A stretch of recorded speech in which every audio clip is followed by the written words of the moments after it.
Друзья, всем привет! 3,5 недели назад на этой орхидее на листьях стали появляться сперва маленькие такие желтые пятнышки, потом они стали расти, расползаться. Я наблюдал за этим процессом 2 недели, именно до того момента, пока мы с вами 12 дней назад не вмешались в процесс желтения листьев и не провели процедуры с этой орхидеей, провели обработочку. И вот сегодня посмотрим, как выглядит, как чувствует себя орхидея, посмотрим на динамику, что с ней происходит, и я отвечу на вопросы, каким еще средством можно заменить то, которое мы применяли от желтизны, от пожелтения листьев. Значит, в прошлом видео про эту орхидею, когда я показывал, рассказывал, что с ней происходит, когда мы делали обработочку. Мы предполагали, что если наша обработка не поможет, мы боролись с причиной пожелтения, потому что само пожелтение листьев, сам процесс появления пятен на листьях говорит о том, что орхидея заболела хлорозом. Но хлороз — это, как говорится, сама болезнь, у которой есть свои причины. И одной из причин нехватки определенных микроэлементов, вследствие чего и проявляется этот хлороз, является наличие нехорошей микрофлоры в горшке, которая, распространяясь и живя, производят продукты жизнедеятельности, которые и являются таким своеобразным тормозом, который тормозит усваивание орхидеями, ну и вообще цветами, тех или иных микроэлементов, от нехватки которых и начинают не только желтеть листья, но и становиться коричневыми, скручиваться, трескаться. В общем, очень много проблем вследствие вот этих вот микрофлоры. Это бактерии, это грибки, которые иногда появляются, и вот вследствие их жизнедеятельности приводят к таким неприятным моментам. И вот, друзья, сегодня мы посмотрим на эту орхидею сейчас, да, что с ней происходит, и уже по увиденному решим, стоит ли подкармливать эту орхидею железом, хелатом железа, вот такое вот средство, я уже показывал в прошлом видео, это его прописывают именно от пожелтения листьев. Ну, я подробно рассказывал в прошлом видео, кто не видел это видео и обработки этой орхидеи, как мы ее обрабатывали. Это уже не первая орхидея. Я и показывал другую орхидею, тоже, у которой тоже появлялись желтые пятна на листьях. И одной обработкой мы, собственно говоря, справились с желтением, и орхидея продолжила в прошлый раз цвести, цветонос выпускать, и вот в этот раз сейчас она тоже тянет жирный такой хороший цветонос. Вот такая вот лошадка, друзья, это Ice Cream Pyloric. Вот такой вот у него на одном из молодых листьев была такая же проблема пожелтения. Начиналась такая же проблема, как и у этой орхидеи, пожелтение листьев. И вот одной обработки нам хватило, чтобы подавить причину, первоисточник пожелтения. Ну а теперь давайте посмотрим на нашу бабочку. Бабочку — это малинка, как она себя чувствует спустя 12 дней после обработки. Ну и примем решение, что с ней делать дальше. Так, друзья, ну вот, собственно, вот такая вот у нас сейчас орхидея, так она выглядит.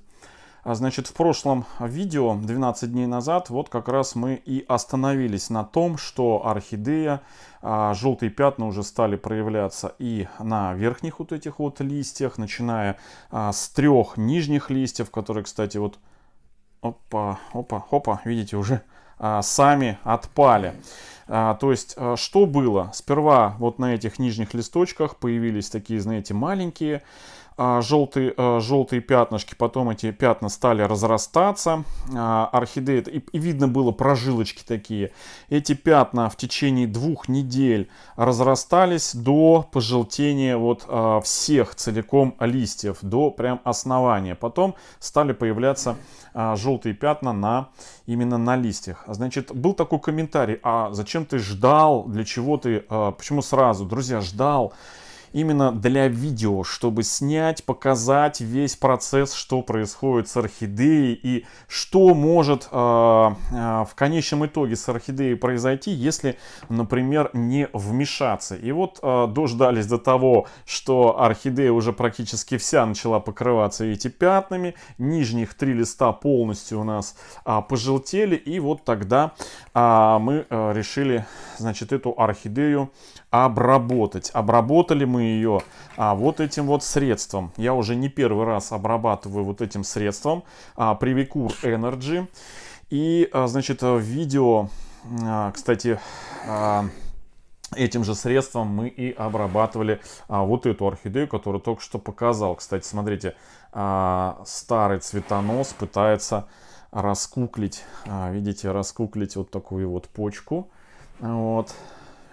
При всем при том, что новый цветонос, смотрите, какой красавчик. В общем, у этой орхидеи та же самая была проблема на верхних листьях. Вот, на верхних листьях вот точно такие же проявлялись пятна, которые мы быстро, скажем, остановили посредством применения вот этого средства. Я уже рассказывал в прошлом видео, что когда желтеют пятна, появляются на листьях, видны прожилки. Один из диагнозов это хлороз. Это хлороз. А что такое хлороз? Хлороз — это нехватка микроэлементов, в данном случае именно железа. Чтобы, например, компенсировать эту нехватку, продают такие вот средства. Есть еще и другие средства, которые компенсируют. Но это, друзья, как говорится, следствие. А нужно бороться с причиной. И одной из причин, это, я уже рассказывал, это появление внутри, в корнях, в грунте. Значит, это может быть грибок, это могут быть бактерии, которые размножаются и вследствие своей жизнедеятельности выделяют вещества, которые, попадая в растение, препятствуют усвоению ею именно железа. И вроде бы мы, когда подкармливаем растение железом, мы как бы компенсируем, но мы не боремся с первоисточником. И такие средства, вот как Привикур, они помогают, подавляют вот эти вот бактерии, грибки, и орхидея, ну, скажем так, восстанавливается. Значит, был вопрос такой, чем можно аналог заменить именно Привикур.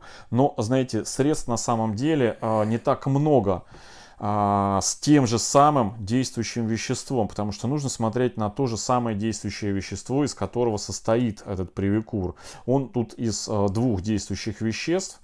Вот схожим с таким же действующим веществом, и вот я специально подписал, есть средство Консенто. Вот именно Консенто. Оно содержит одно из 2 действующих веществ, как вот Привикур. То есть может считаться, ну не может считаться, а и считается аналогом. А вот и Привикур, он контактно-системного действия. То есть он и по поверхности работает хорошо, и внутрь проникает в растение, и подавляет жизнедеятельность вот этих вот самых бактерий, грибков, которые вызывают вследствие своей жизнедеятельности вот появление хлороза у растений. Но еще раз хочу сказать, что это не в 100% случаях, а бывает так, что и действительно самому растению не хватает именно этих микроэлементов, по разным причинам. Вот. Но вот сегодня я показываю причину, возможно причину, это наличие вот грибков и бактерий, которые после обработки привикуром вот перестают. То есть вот такая картина у нас была 12 дней назад.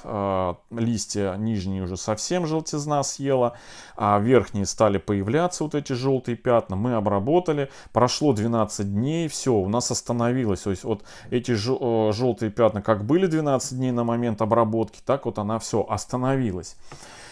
Теперь, я не знаю, должно пройти, наверное, не одна неделя в случае, как вот и с этой орхидеей, когда тоже желтизна прекратилась, и прошла не одна неделя, прежде чем орхидея восстановила зеленую ткань у своих листьев, то есть, ну, в общем, желтизна не рассосалась и не восстановилась, то есть прошла не одна неделя. Так и здесь, по всей вероятности, пройдет не одна неделя, чтобы вот эти пятна желтые, они, ну, скажем так, рассосались. И вот у меня была, значит, мысль изначально пересадить, достать эту орхидею, распотрошить. Ну вот сегодня, глядя на нее, то есть на то, что остановилась она, желтизна эта, бутоны продолжают набухать у нас, то есть она готовится к цветению. Цветонос тоже начинает, ну, продолжает расти, то есть орхидея как бы вроде и не заметила нашу обработку. Вот. И вот в связи с этим я пока, знаете, сижу и думаю, стоит ли мне ее пересаживать, потому что изначально я хотел ее все-таки достать из этого горшка, пересадить с исправлением ошибок. А ошибка в том, что, точнее, ну не ошибка, а недочет. То, что я изначально, нужно было мне посадить эту орхидею с маховым фитилем.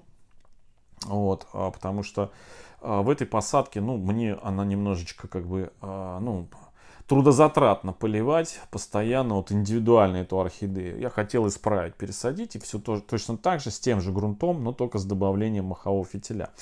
И, естественно, вот с зачисткой вот этих вот корней, которые я наблюдаю, у нее гниют, и на которых, по всей вероятности, и появилась вот эта вот микрофлора, которая привела своей деятельностью к неусвоению орхидеи микроэлементов, от чего, собственно, вот пожелтение и произошло.